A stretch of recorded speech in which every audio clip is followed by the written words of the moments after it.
I'm Tizer 1 from the ID crew. I'm in lots of crews.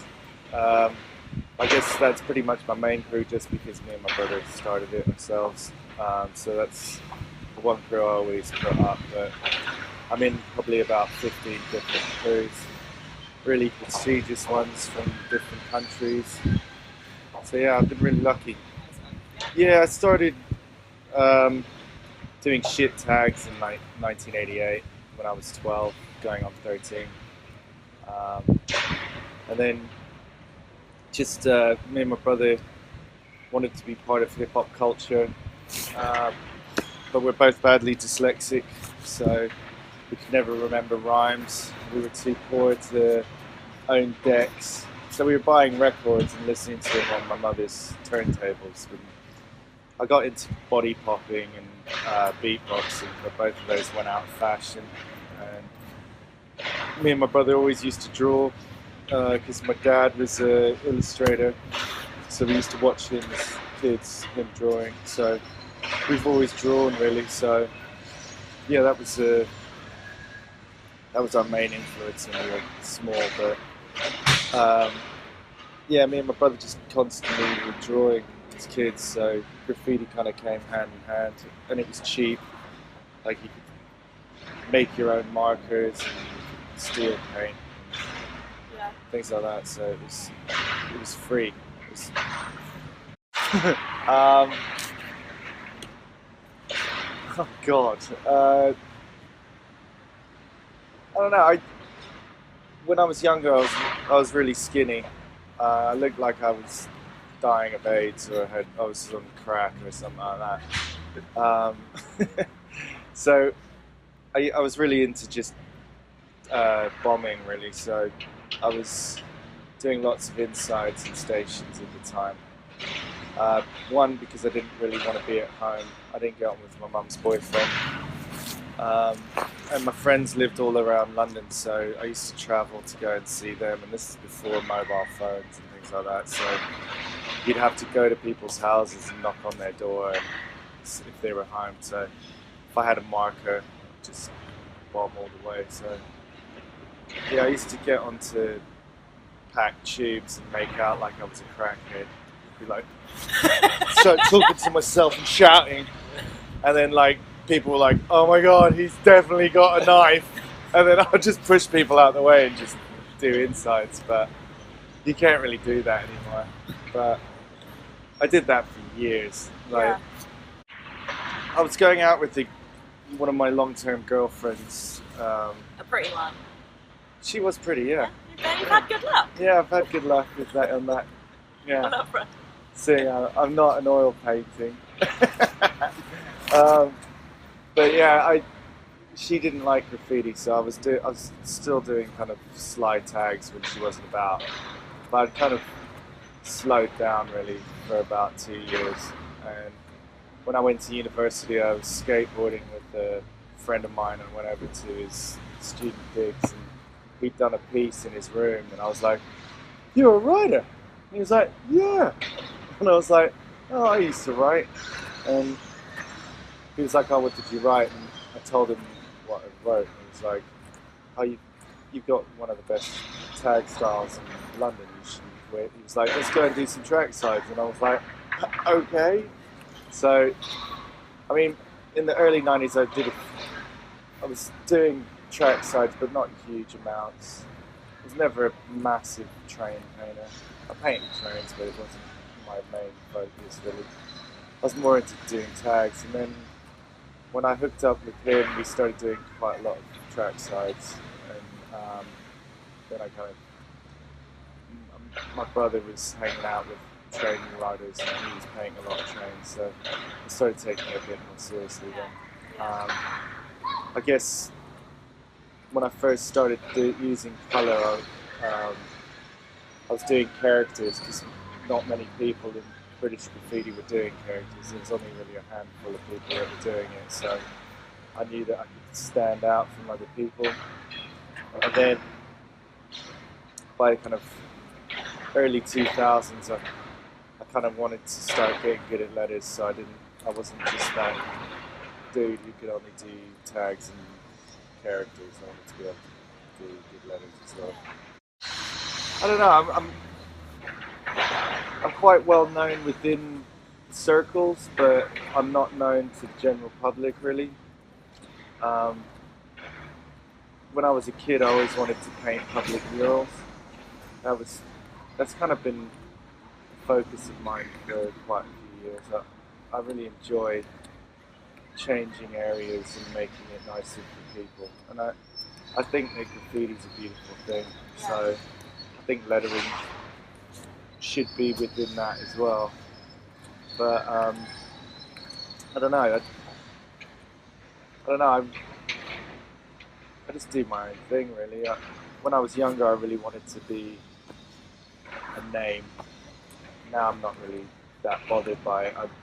I'd like to paint with people I respect, and also like painting with people who've just begun, because I know that I can teach them techniques that they might not know, or that will kind of further them in their graffiti experience. But I don't know, I love it. It's something that's always helped me in my life. I had quite a turbulent childhood, so yeah, I've kind of had quite a rocky time, so whenever I'm painting or I'm doing graffiti, that's all I'm thinking about. So when I have personal problems, if I'm painting, then I'm not thinking about that. Maybe that's not good, but over the months and years, it kind of ends up I'm able to kind of deal with it instead of dealing with it immediately. Well, I think the problem with England was that it was really secretive, so no one really told anybody anything. You know, for a long time, a lot of the old school writers were quite selfish with the knowledge that they had, so I had to kind of figure out everything myself.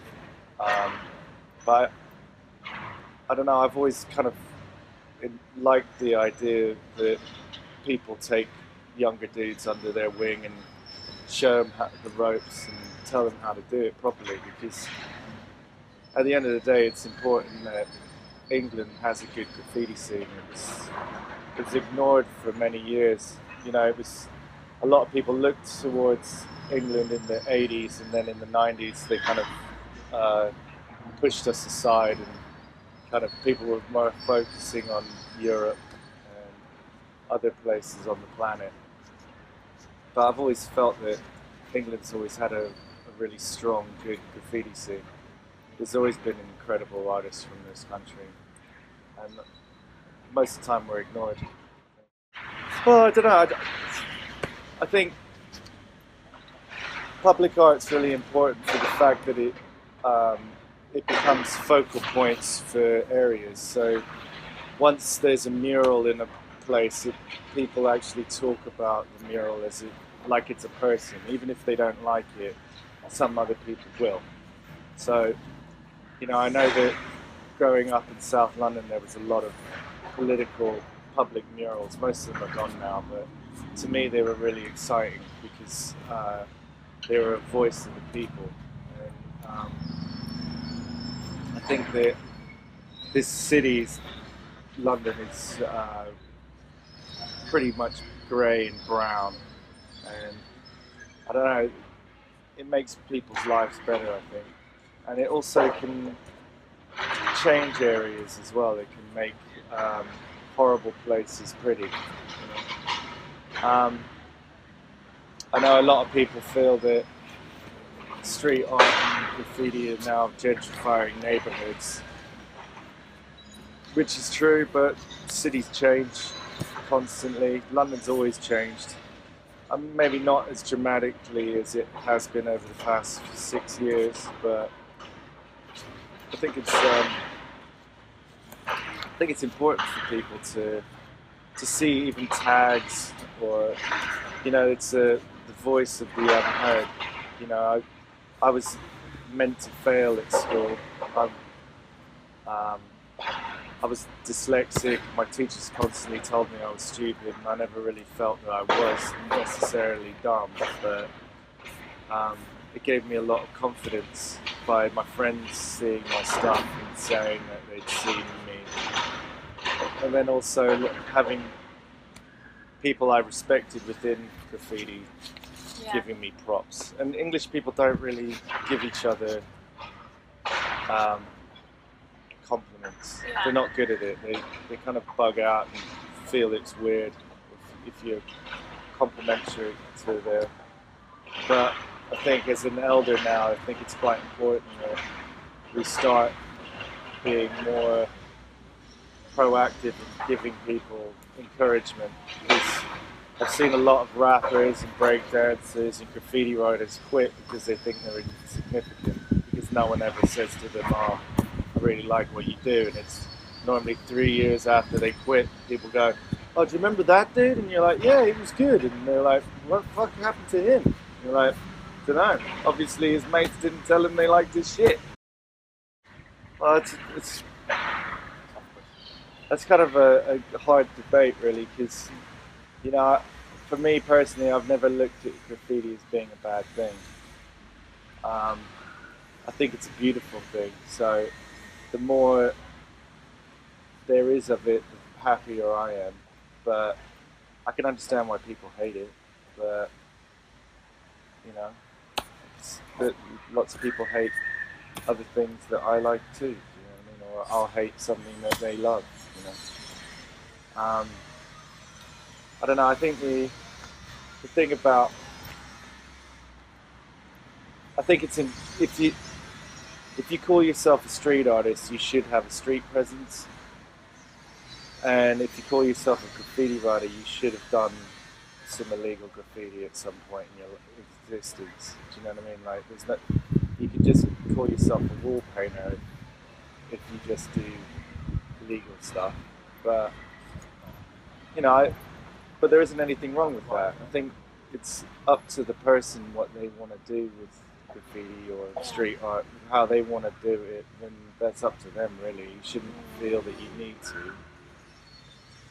But Yeah. you know, it's something that it's a personal thing anyway. Yeah. Do you know what I mean? But So I mean, I think that there should be more legal places for people to be able to express themselves. You know, that they're closing all the halls of fame because they want to build luxury flats. I don't know where all these luxury people are. I've never met any of them. Or maybe it's just the people I surround myself with. But there's a lot of luxury flats going up, and I don't see that many luxury people. But you know, I don't know.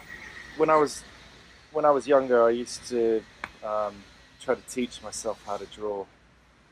No one's really ever taught me anything, so I used to try to draw characters upside down, or just use horizontal lines or vertical lines, and just so if I ever needed to be able to paint anything, I'd probably be able to do it at a slightly better rate than other people, just because I might figured it out.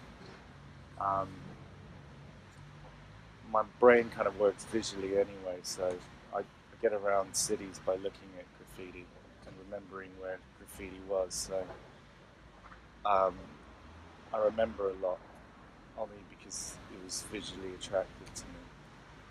But I don't really know what my style is. I think all the characters I do end up looking a bit traumatized, but I think that's something to do with me. But and then I don't know. I've always been into.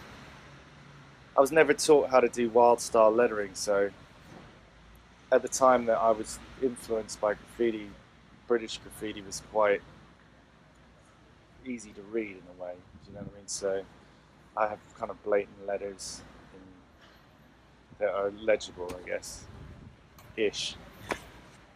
General public can't read it for shit, but most graffiti writers can read it quite easily.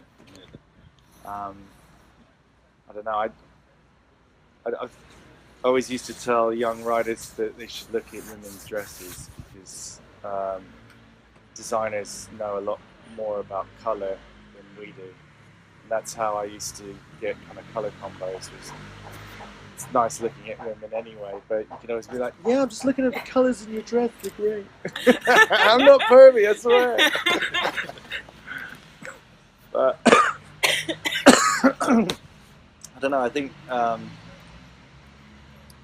like to travel more. I'd like to paint bigger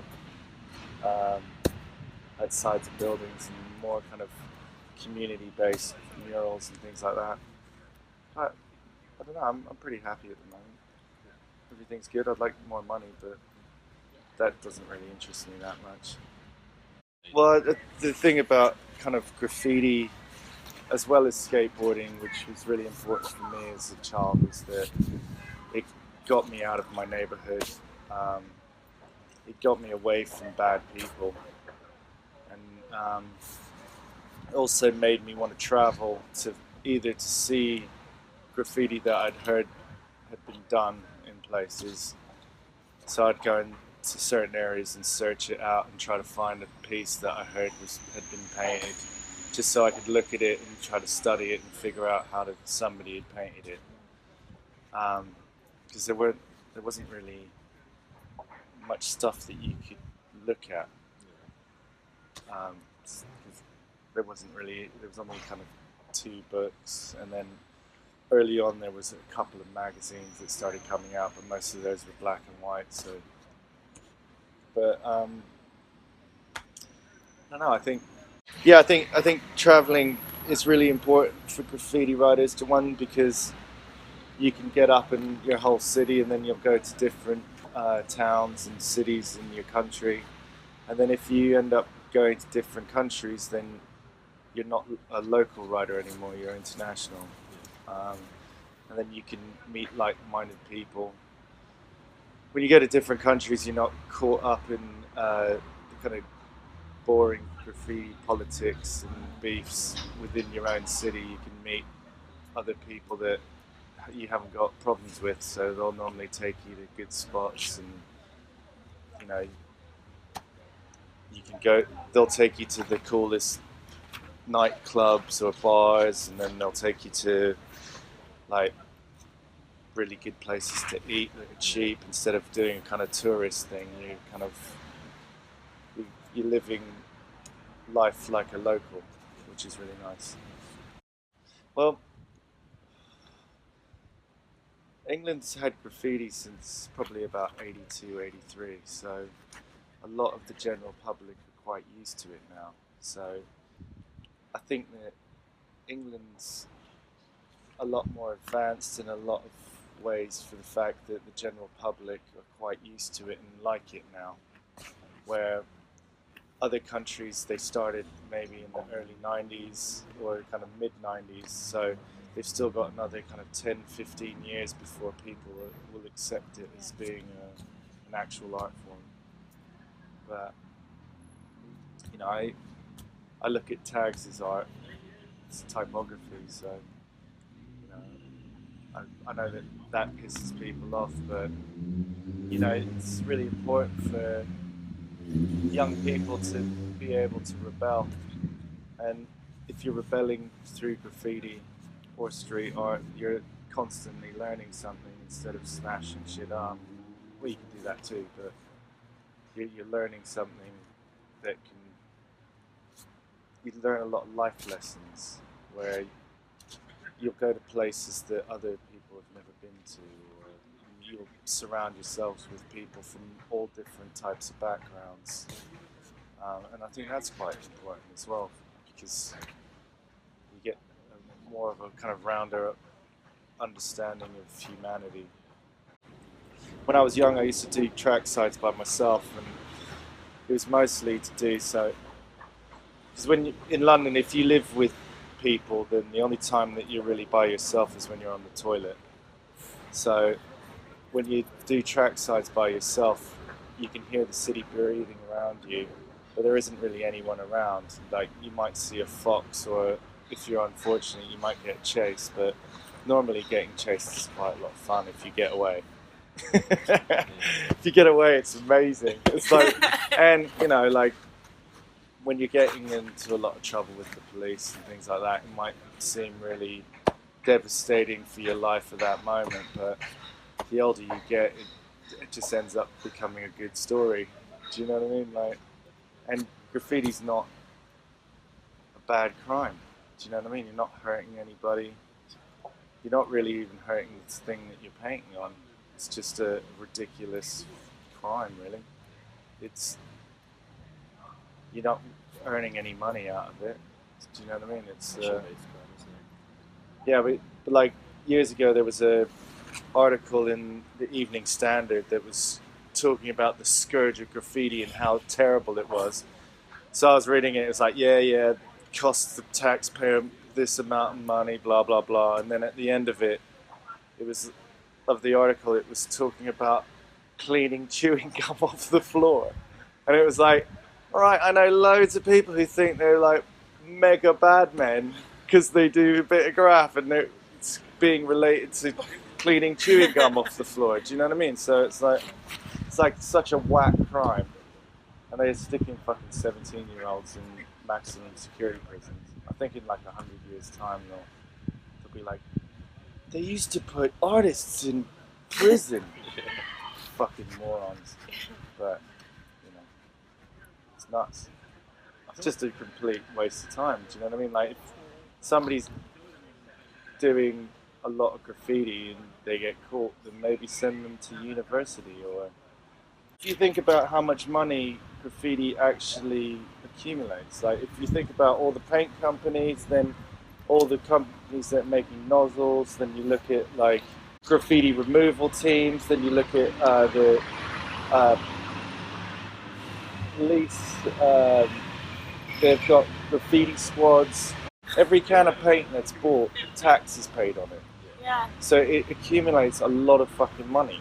Yeah. And also from people buying it or paying for it. Do you know what I mean? So it's kind of ridiculous trying to make something that's actually making this country a lot of money, and then saying one's good and the other one's bad. It's dumb. But then on the flip side, I can understand why some granny hates it. Do you know what I mean? Or if some dude had their van tagged, of course he's gonna fucking hate it. But don't buy a van, mate.